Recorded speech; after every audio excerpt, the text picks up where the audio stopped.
Misty, look, it's our friends. Hi, I'm Reverend Sarah, and today we're talking about sealioning.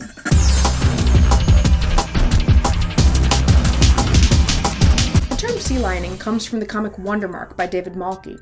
In 2014, Wondermark ran a strip about an overbearing but polite sea lion who antagonizes a couple.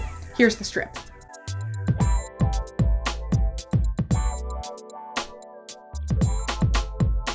As far as I know, before this strip came out, there wasn't a term to describe this type of behavior, but everyone recognized it. So within weeks of the strip coming out, the term sealioning had taken hold. Dr. Amy Johnson says that sealioning is an intentional, combative performance of cluelessness. Rhetorically, sealioning fuses persistent questioning, often about basic information easily found elsewhere, with a loudly insisted upon commitment to reasonable debate. For Unitarian Universalists, that last part should have caught your attention. She goes on to say, it disguises itself as a sincere attempt to learn and communicate. Sealioning thus works both to exhaust a target's patience, attention, and communicative effort, and to portray the target as unreasonable. So why do Unitarian Universalists need to know about this? This isn't religion. Well, for one thing, I think we are theologically predisposed to fall for it. If my channel had a theme song, I think it would be called Don't Fall For It. Don't fall for it.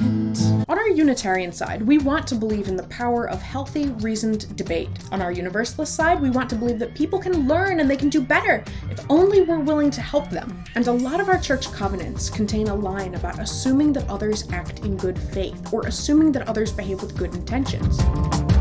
All of that can make it really hard to say, no, I'm not going to talk to you anymore. You're just trying to interrupt this meeting. You could Google all of that. Stop. But our unwillingness to confront sealioning means that they get away with it.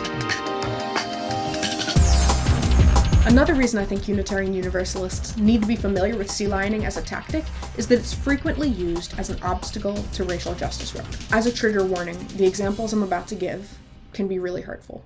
Do you mind listing all the instances of racism that have ever taken place at this church? What exactly makes that interaction racist? Can you explain that? What's the evidence for that opinion, if there is any? Do you have statements from each person who was harmed, explaining what exactly they felt was harmful and how that concerns the rest of us? All I'm doing is seeking clarification of your position. Can you cite anything I've said that was rude or unkind to you? Can you help me understand how this anti-racism programming isn't racist when it gives certain people more rights than others?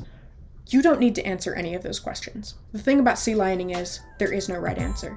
They don't care about your answer. And even though they pretend to be merely engaging in debate, sealioning stifles debate. It is the end of productive conversation. Erica Friedman writes that sealioning is a form of aggressive cluelessness that masquerades as a sincere desire to understand. She says a sea lion is a person who, when confronted with a fact they don't care to acknowledge, say the persistence of systemic racism in America, will ask endlessly for proof and insist that it's the other person's job to stop everything they're doing and address the issue to their satisfaction. But it only works if you participate, and you can opt out. Once you realize you're being sea-lioned, you can say to the other person, look, I'm sorry I can't help you, but I've given you all the time I can, and then get out of there.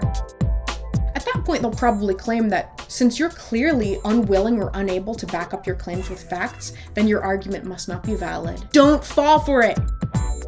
Remember that the point was never to get to a conclusion, it was to waste your time. There's no way to win, but you can lose. I hope this video was helpful. I hope it empowers you to recognize and interrupt this nonsense when it happens at your church. See you again soon. Bye for now.